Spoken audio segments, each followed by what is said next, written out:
अस्सलाम वालेकुम स्टूडेंट। जैसा कि पता है आपको कि हमने टेस्टिंग हाइपोथेसिस स्टार्ट किया हुआ था और testing of hypothesis about mu हम कर चुके हैं।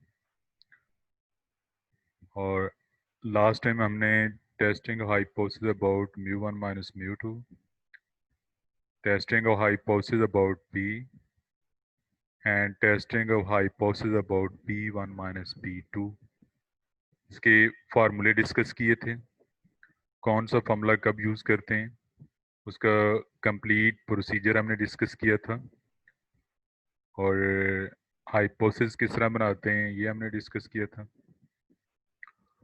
और ये भी आपको बताया था कि इसमें कम से कम 3-4 स्टेप जो है वो तमाम में कॉमन है और वो कॉमन स्टेप आपने याद रखने हैं। फिर हमने प्रपोर्शन का किया, तो प्रपोर्शन में हमारे पास जेड डिस्ट्रीब्यूशन यूज़ होती है और एक ही फार्मूला यूज़ होता है, लेकिन जो डिफरेंस मीन और मीन के क्वेश्चन है वहाँ पे हम टी डिस्ट्रीब्यूशन भी यूज़ करते हैं, जेड भी यूज़ करते हैं। स्टूडेंट जेड कब यूज़ करते हैं और टी कब यूज़ करते हैं, ये कंडीशन मैंने आपको बताई हुई है, उम्मीद है आपने उनको देखा होगा। ये 3 कंडीशन होती हैं, ये आपके सामने लिखी हुई हैं कि कब आप जेड यूज़ करते हो, कब आप टी यूज़ करते हो। तो आज स्टूडेंट हमने डिफरेंस मीन के क्वेश्चन करने हैं, प्रपोर्शन के क्वेश्चन करने हैं और डिफरेंस प्रपोर्शन के क्वेश्चन करने हैं।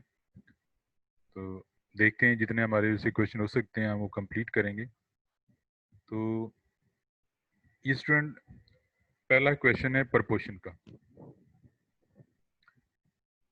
A coin is tossed 400 times and it turns up heads 216 times. Discuss whether the coin may be unbiased one. तो ये स्टूडेंट क्वेश्चन सॉल्व भी किया हुआ है सैंपल के तौर पे, ताकि आपको पता हो कि आपने क्वेश्चन किस तरह सॉल्व करने हैं। तो पहले इसकी स्टेटमेंट देख लो कि अब प्रपोर्शन हम कर रहे हैं, ये प्रपोर्शन को आपने ज़हन में रखना है। हमने मीन के क्वेश्चन कर लिए हैं और मीन का हाइपोथेसिस इसी तरह बनता था, mu is equal to mu not, mu greater than mu not, mu less than mu not. Student इसी तरह ही यहाँ पे जो हाइपोथेसिस बनेगा, ये यहाँ पे पाई यूज हो रहा है कि मैंने आपको लास्ट टाइम बताया था कि पाई पॉपुलेशन के लिए यूज करते हैं, पॉपुलेशन प्रपोर्शन के लिए यूज करते हैं और कुछ बुक्स वाले इसको पी लिखते हैं और कुछ वाले इसको पाई लिखते हैं, जिस तरह कि मैंने पी लिखा हुआ है। तो ये अब पहले भी एक्सप्लेन एक्सप्लेन कर चुका हूँ कि पी हैट अगर सैंपल के लिए होगा तो पी पॉपुलेशन के लिए होगा। ये जरा ध्यान से सुन लेना, अगर पी हैट सैंपल प्रोपोर्शन है तो पी क्या है, पॉपुलेशन प्रोपोर्शन है। और अगर वो पी को सैंपल प्रोपोर्शन कहता है तो फिर पाई को क्या कहेगा, पॉपुलेशन प्रोपोर्शन कहेगा। जिस तरह यहाँ पे आप देख रहे हैं कि पी उसने सैंपल प्रोपोर्शन के लिए रखा हुआ है तो पाई उसने पॉपुलेशन प्रोपोर्शन के लिए लिखा हुआ है।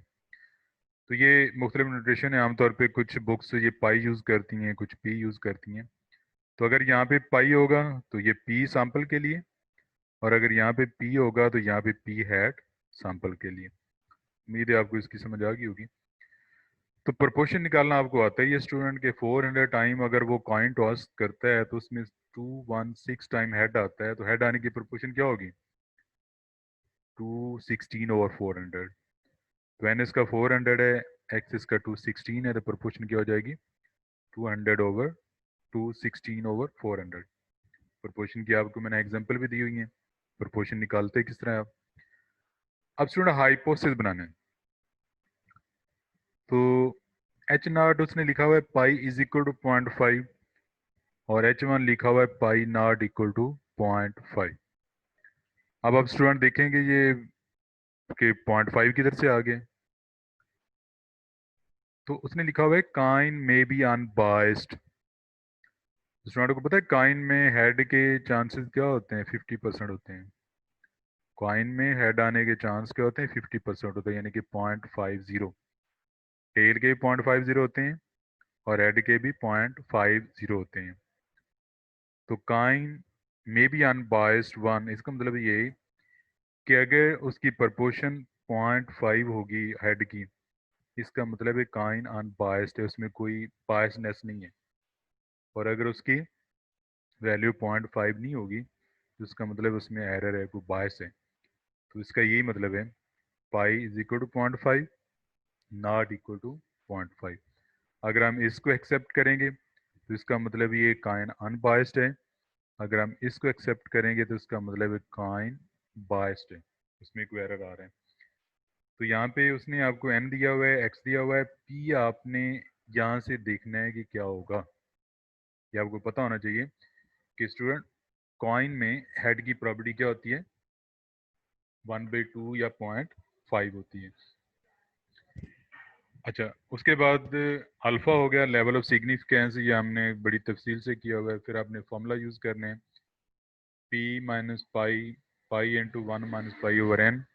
लेकिन स्टूडेंट मैंने जो आपको फॉर्मूला लिखवाया था वो भी यूज़ कर सकते हैं, p hat minus p not, p not into 1 minus p not over n। जहाँ पे उधर पाई लिखा हुआ है वहाँ पे इधर पाई नॉट लिखा हुआ है, p नॉट लिखा हुआ है। तो इसलिए इसमें आपने इतना कंफ्यूज नहीं होना। तो इसमें वैल्यू पुट करें z निकालने के लिए और आपके पास z की वैल्यू 1.60 आ गई। टेबल देखना आपको आता है z का टेबल, तो उसकी वैल्यू 1.96 है। तो ये कैलकुलेटेड वैल्यू टेबल वैल्यू से छोटी आ रही है, कैलकुलेटेड वैल्यू टेबल वैल्यू से छोटी आ रही है। तो स्टूडेंट जब कैलकुलेटेड वैल्यू टेबल वैल्यू से छोटी हो तो हम क्या करते हैं, हम एच नॉट को एक्सेप्ट करते हैं, उसको रिजेक्ट नहीं करते। जब आपके पास कैलकुलेटेड वैल्यू टेबल वैल्यू से छोटी हो तो एच नॉट को हम एक्सेप्ट करते हैं, उसको रिजेक्ट नहीं करते। और अगर कैलकुलेटेड वैल्यू टेबल वैल्यू से बड़ी हो तो फिर हम एच नॉट को रिजेक्ट करते हैं, फिर एच वन एक्सेप्ट होता है। तो ये पहले भी किया हुआ हमने। तो नेक्स्ट स्टूडेंट ये नेक्स्ट क्वेश्चन है, in random sample of 1000 houses in a certain city, 618 on color television set। यानी कि एक शहर में 1000 घरों में से 618 के पास कलर टेलीविजन होता है। Is this sufficient evidence to conclude that 2/3 of the houses in the city have colored TV set? Use alpha is equal to 0.02। तो स्टूडेंट ये हमने चेक करना है कि ये एविडेंस, ये प्रोपोर्शन जो 2/3 देगी, ये पॉपुलेशन की प्रोपोर्शन है। अब यहाँ पे इस क्वेश्चन में आपने खुद जज करना था कि कॉइन में ऐड की प्रोपोर्शन क्या होती है, बाकी क्वेश्चन में वो प्रोपोर्शन आपको देगा। तो यहाँ पे उसने प्रोपोर्शन दी हुई है आपको 2/3। तो आपने just equal to not equal to P hat आपने यहाँ पे निकाल लेना है या पी यहाँ से निकाल लेना है, और उसके बाद आपने इसका फॉर्मूला लगा देना है। तो ये स्टूडेंट प्रोपोर्शन उसने, पॉपुलेशन की प्रोपोर्शन उसने दी हुई है। ऊपर वाले क्वेश्चन में काइन का क्वेश्चन था, इसलिए अंडरस्टूड होता है कि काइन में ऐड की प्रॉपर्टी जो 1/2 होती है। अदरवाइज ये आपको पी हैट देगा या निकालना पड़ेगा, और यहाँ पे पी या पाई की वैल्यू भी देगा। अब मैं दोनों टर्म में यूज़ कर रहा हूँ, पी या पाई, अब आपने याद रखना है। तो ये भी क्वेश्चन सॉल्व किया हुआ है, और इसमें भी देख लें कि एक्सेप्ट हो या रिजेक्ट हो रहे हैं। तो next question student, sex distribution of 98 births reported in a newspaper was 52 boys and 46 girls. Is this consistent with an equal sex division in the population? Use alpha 5%। Student total आपके पास birth कितनी है, 98। X हम boys के note कर रहे हैं, x हम किसको कर रहे हैं, बॉयज को नोट कर रहे हैं, और बॉयज की प्रोपोर्शन क्या हो जाएगी, 52/98, 52/90। और स्टूडेंट गर्ल्स, अगर आप एक्स नोट करते हैं तो फिर आपने गर्ल्स की प्रोपोर्शन निकालनी है 46/98, 46/98। तो यहाँ पे आप इसको भी एक्स ले सकते हैं, अगर बॉयज़ को जेन में रखना है तो बॉयज़ को प्रपोर्शन मालूम करते हुए एक्स ले सकते हैं।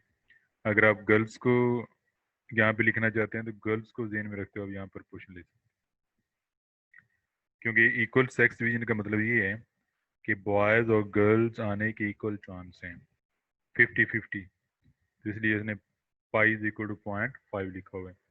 इक्वल सेक्स डिवीजन का मतलब ये है कि 50% गर्ल्स 50% बॉयज चांसेस कि जो न्यूली बेबी बर्न बेबी होता है उसके 50-50 चांस होते हैं, या वो बॉय होगा या वो गर्ल होगा। तो इसलिए हम यहाँ पे 0.5 लिख रहे हैं। और यही वजह है कि यहाँ पे उसने पॉपुलेशन प्रोपोर्शन की वैल्यू दी हुई नहीं है, जिस तरह इस ऊपर वाले क्वेश्चन में उसने दी हुई थी ना वैल्यू 2/3, यहाँ पे उसने पॉपुलेशन प्रोपोर्शन की वैल्यू नहीं दी हुई। ये बिल्कुल इसी तरह है जिस तरह हमने काइन का सवाल किया है, वहाँ पे भी आपको उसने प्रोपोर्शन पॉपुलेशन की नहीं दी, आपने खुद जज किया कि कॉइन में हेड की प्रोपोर्शन क्या होती है। तो यहाँ पे भी आपने खुद जज करना है कि इक्वल सेक्स डिवीजन का मतलब क्या है, कि उसकी प्रोपोर्शन 0.5 है या नहीं है। अगर उसकी अगर ये वाला हाइपोथेसिस एक्सेप्ट होता है तो इसका मतलब ये हुआ कि इक्वल सेक्स डिवीजन है। अगर ये रिजेक्ट होता है, H1 को एक्सेप्ट करते हैं, तो इसका मतलब है इक्वल सेक्स डिवीजन नहीं है। तो ये भी क्वेश्चन स्टूडेंट सॉल्व किया हुआ है, जस्ट वैल्यू आपने पुट करनी है। नेक्स्ट एक स्टेटमेंट है, 1000 people at Karachi, 540 are rice eaters and the rest were wheat eaters. 540 जो है ना वो चावल खाते हैं, और बाकी जो है वो गंदम खाते हैं, रोटी खाते हैं। टोटल कितने? 1000।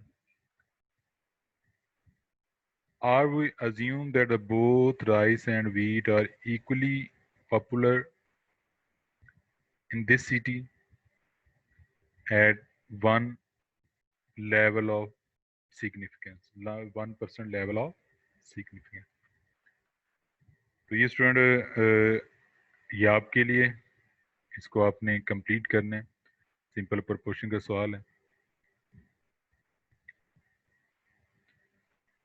और नेक्स्ट भी ये प्रोपोर्शन का सवाल है। ये 2-3 प्रोपोर्शन ये एक सॉल्व भी किया हुआ है। तो ये प्रोपोर्शन के सवाल हैं, ये आपने कंप्लीट कर लेने। ये भी प्रोपोर्शन का है स्टूडेंट, सॉल्व किया हुआ है। तो ये ज़रा थोड़ा सा आपको पढ़ के बता देता हूँ मैं। A basketball player has hit on 60% of shots from the floor. If on the next 100 shots he makes 70 baskets. तो स्टूडेंट इसमें आपके पास जो n है वो 100 आ रहे हैं, x 70 आ रहे हैं। अब ये उसने प्रोपोर्शन दी हुई है, 60% उसने प्रोपोर्शन दी हुई है, जिसको हम पाई या पी कहते हैं। तो यहाँ पे पी आपने निकालना है, या पाई है पी हैट आपने निकालना है x/n करके। तो would you say that his shooting has improved? Student improve greater किस सेंस में आता है? इम्प्रूव्ड किस सेंस में आता है? ग्रेटर किस सेंस में आता है?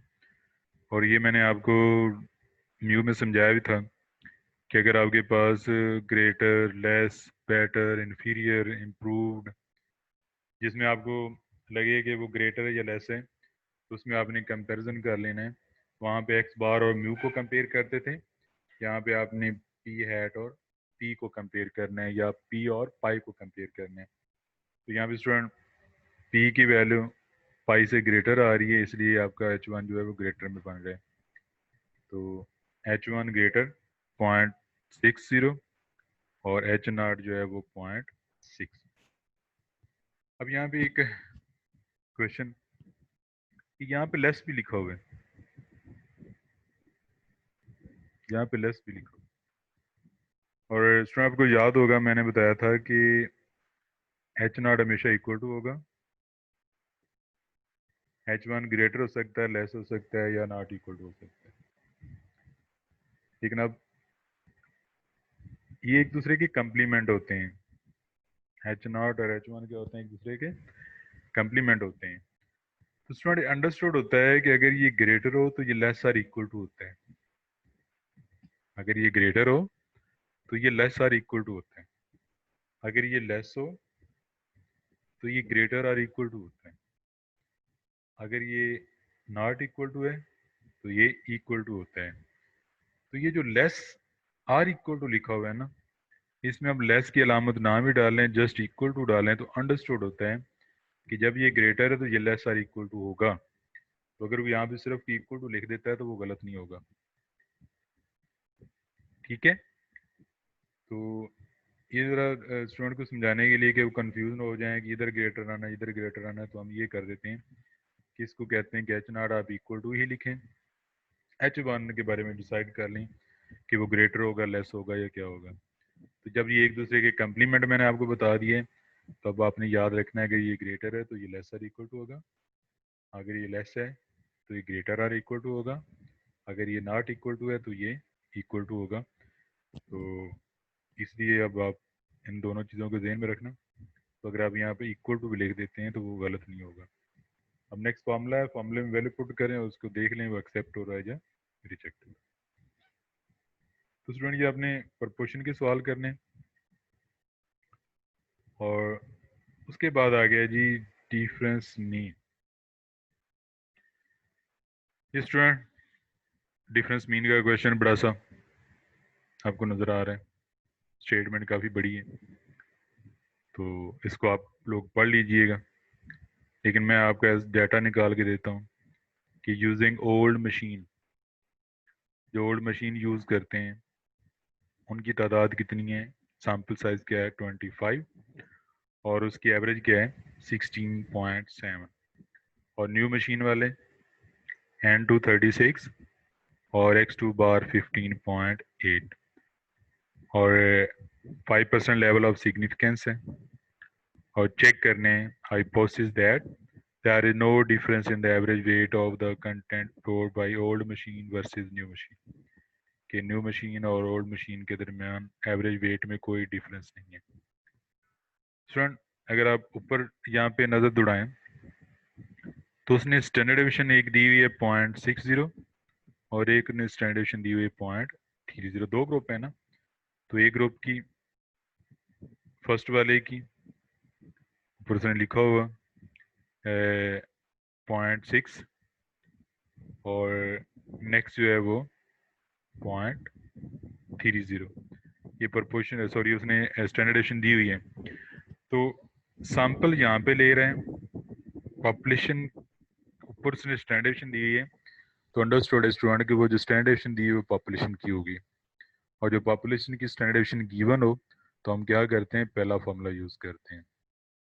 ये आपको मैंने बताया हुआ भी है फॉर्मूले के अंदर, तो पहला फॉर्मूला यूज़ करते हैं। नेक्स्ट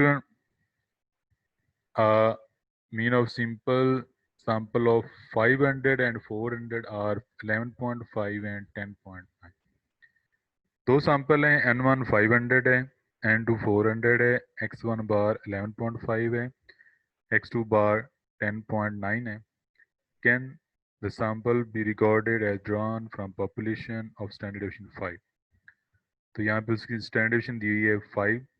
तो स्टूडेंट ये सिग्मा दोनों के लिए उसने सेम ही दिया हुआ है, इसलिए ने एक ही लिखा हुआ है। तो samples be recorded as drawn from a population of standard deviation 5। तो इसका मतलब ये हुआ कि N1 500, N2 400, X1 बार 11.5, X2 बार 10.9, और सिग्मा जिसको हम सिग्मा 1 कहते हैं सिग्मा 2 के ये बराबर ही है, सेम है, यानी कि सिग्मा 1 भी यही है, सिग्मा 2 भी यही है। तो अब ये डिफरेंस मीन का हाइपोथेसिस बनाना आपको मैंने बताया हुआ है। ये म्यू प्रोपोर्शन की निस्बत इजी है student, equal to not equal to, equal to not equal to.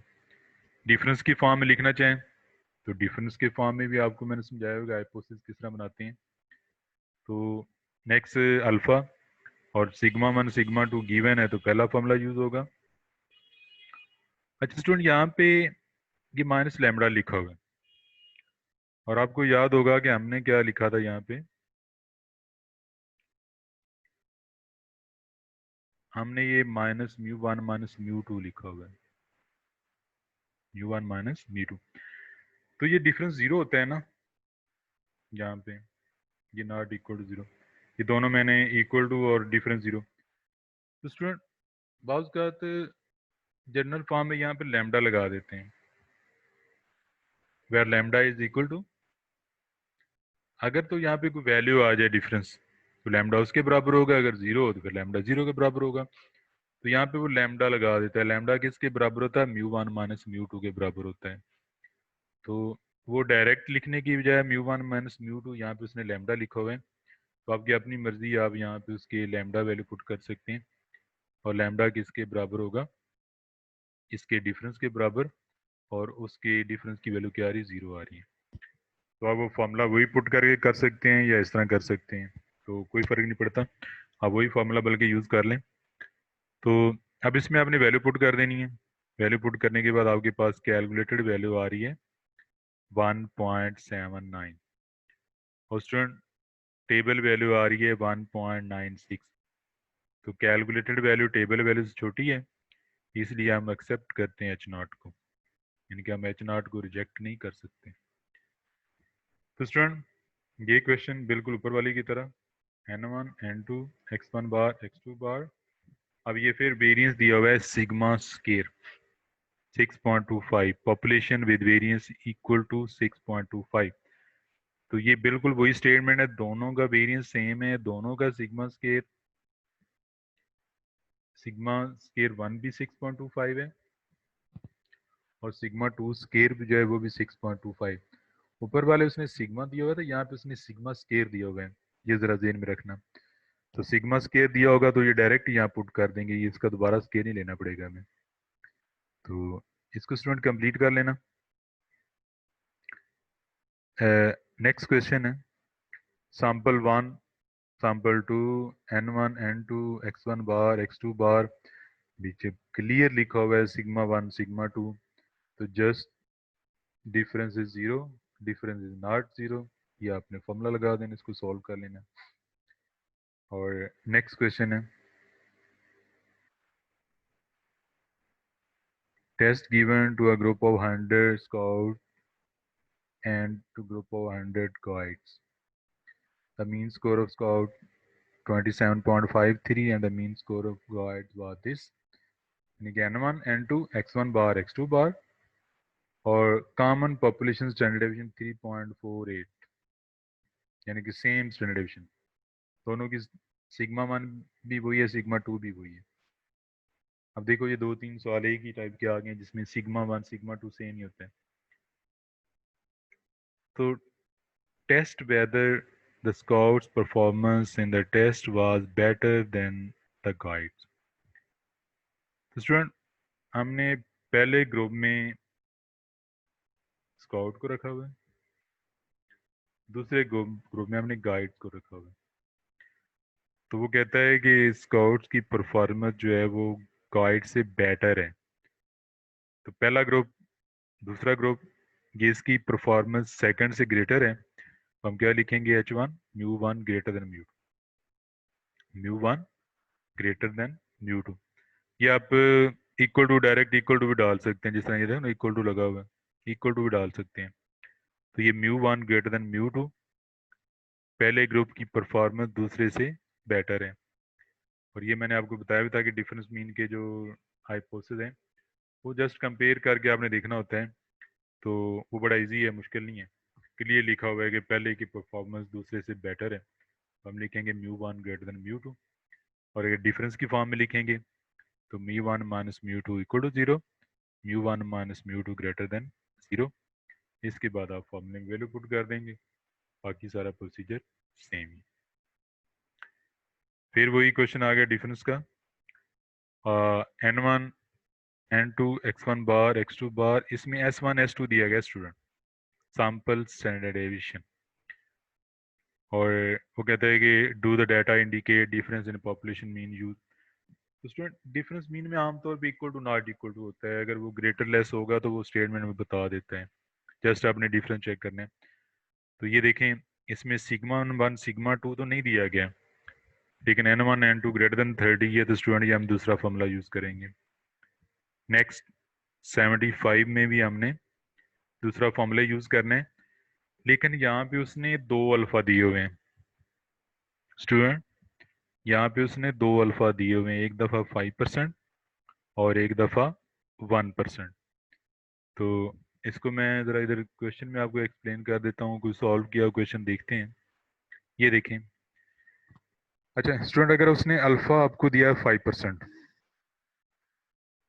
एक दफ़ा 5%, एक दफ़ा 1%, 2 पॉइंट आपने यहाँ पे लिख लेना है। Number 1 5%, number 2 1%। तो 2 ऑप्शन यहाँ पे हो गए। इसमें आप जब यहाँ पे रिजेक्ट एक्सेप्ट करना है, critical reason, student critical region में आपने 2 टेबल वैल्यू यहाँ पे लिखनी है, एक दफ़ा 1% के साथ और एक दफ़ा 5% के साथ। और एंड पे स्टूडेंट एक्सेप्ट रिजेक्ट में आपने 2 हाइपोथेसिस, 2 कंक्लूजन लिखने, एक दफ़ा 1% के साथ, एक दफ़ा आपने 5% के साथ। क्लियर है? सिर्फ इतने फ़र्क है। यहाँ पे लेवल ऑफ सिग्निफिकेंस में आपने 1 alpha is equal to 0.05, number 2 alpha is equal to 0.01। Clear हो गया? अब आप आ जाएं क्रिटिकल रीजन में। क्रिटिकल रीजन में आपने साफ ज़रा एक दफ़ा 5% के लिए टेबल देखना है, एक दफ़ा आपने 1% के लिए टेबल देखना है। तो यहाँ पे भी 2 ऑप्शन बनेंगे। ठीक हो गया?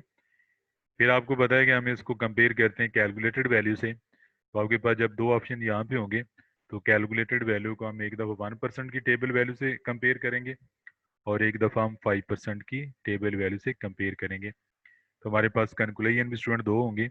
ये देखें, नंबर 1 और नंबर 2। नंबर 1 5% के साथ आपने देखना है और नंबर 2 आपने 1% के हिसाब से देखना है। क्लियर? इसको कीजिए कि अगर कोई प्रॉब्लम हो तो डिस्कस कर लेंगे। तो स्टूडेंट ये जो क्वेश्चन है इसमें देखें, सैंपल 1 और सैंपल 2 दिया गया है और 5% लेवल ऑफ सिग्निफिकेंस, और टेस्ट आपने करना है significance that the mean of population 1 equal mean of population 2। Clear लिखा हुआ है। तो स्टूडेंट इसमें ना तो सिग्मा दिया गया है और ना ही एन जो है ना वो बड़ा है। तो इसका मतलब जब सिग्मा ना दिया जाए, लेस देन 30 हो, तो हम क्या यूज करते हैं? टी वाला फॉर्मूला यूज करते हैं। स्टूडेंट ये 2 ग्रुप हैं, पहले को आप x1 कह दें, दूसरे को आप x2 कह देंगे। तो इस पे आपने डिफरेंस मीन वाला फॉर्मूला यूज करना है और उसके लिए आपको कैलकुलेशन काफ़ी सारी करनी पड़ेंगी। ये नेक्स्ट इस क्वेश्चन में नहीं की हुई नहीं है। आपको x1 बाहर निकालना पड़ेगा, x2 बाहर निकालना पड़ेगा, s1 s2 निकालना पड़ेगा, उसके बाद आपने sp निकालना है और t वाला फॉर्मूला लगाना। जिस तरह आपको याद होगा कॉन्फिडेंस इंटरवल में जो हमने t वाले सवाल किए थे डिफरेंस मीन वाले, उसमें हमने x1 स्केयर, x2 स्केयर और वो टोटल करके हमने S1 स्केयर निकाला, S2 स्केयर निकाला, फिर उसके बाद SP निकाला, फिर आपने SP वाला फॉर्मूला यूज़ किया। स्टूडेंट यहाँ पे भी ये T के जो क्वेश्चन है इसमें आपने यही कुछ करना है। और इधर क्वेश्चन आगे सॉल्व भी किया हुआ है, ये डिफरेंस प्रोपोर्शन का सवाल आ गया, ये डिफरेंस प्रोपोर्शन का सवाल है। तो आज के लिए स्टूडेंट इतनी काफ़ी है। कल हम डिफरेंस प्रोपोर्शन भी करेंगे और डिफरेंस मीन को दोबारा हम देखेंगे। ये जो टी वाले खास तौर पे है ना डिफरेंस मीन के, इनको हम दोबारा देखेंगे।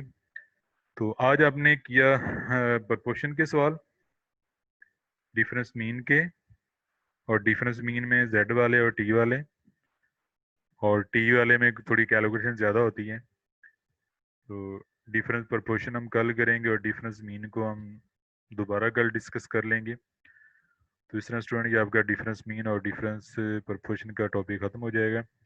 प्रोपोर्शन आज हमने किया है, प्रोपोर्शन को आपने इसी तरह रिवाइज कर लेना है। तो कल ये टेस्टिंग व hypothesis about mean, difference proportion का ये लास्ट लेक्चर होगा और इंशाल्लाह इसको हम इसी वीक में ही ख़त्म करेंगे। अगले दिन मज़ीद इसको रिवाइज कर लेंगे। भाई के लिए इतना ही काफ़ी है। अल्लाह हाफिज़।